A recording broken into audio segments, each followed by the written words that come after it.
So you think you might be ready to hire an assistant or even start a team. But where do you begin?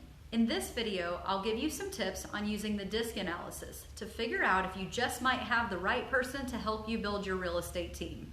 First, you'll need someone to interview, and we'll talk about how to find your candidate another time. Once you have a candidate in mind, don't even waste your time interviewing until you have them complete a DISC analysis. DISC stands for Dominance, Influence, Steadiness, and Conscientiousness, and it's a strengths assessment your potential candidate can take online. Prior to scheduling a time to interview any potential candidate, I always send them a link to complete the DISC analysis and ask them to forward me a copy of their results. Based on the results, I may or may not decide to schedule an interview with them. So, when you get the results, how do you know what they mean? Well, Google can give you a much more in-depth explanation, but basically, candidates will be ranked on a scale of 1 to 100 in each of the 4 categories.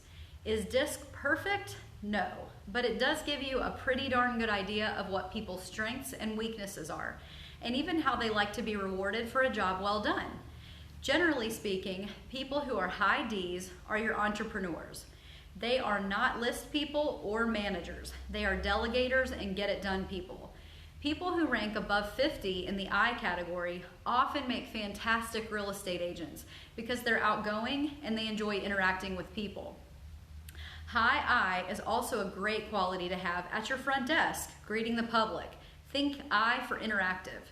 Now, we all know that a great agent needs to be interactive and to like people, but they also need to be pretty detailed and conscientious.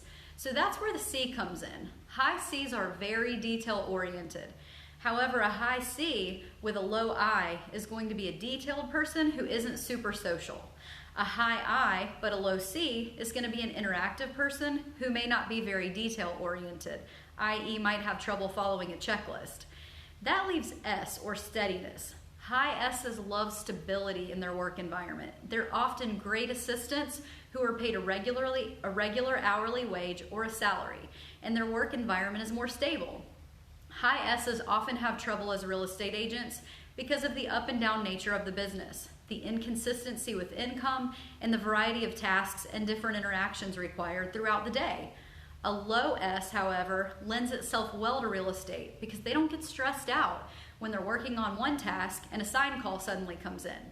The bottom line is that you have to know what you're looking for in order to determine if the candidate's DISC profile fits what you need. When you're hiring for an assistant, you definitely want to be on the higher end of the S and C, and the higher the I, the better. This is because you want a detailed, conscientious person to handle your paperwork, but ideally, they'll also like interacting with other people. If you're hiring a buyer's agent, be on the lookout for a high I and a moderate D, and a mid to high S and C. A buyer's agent who's a high D is likely someone who will want to go out on their own someday.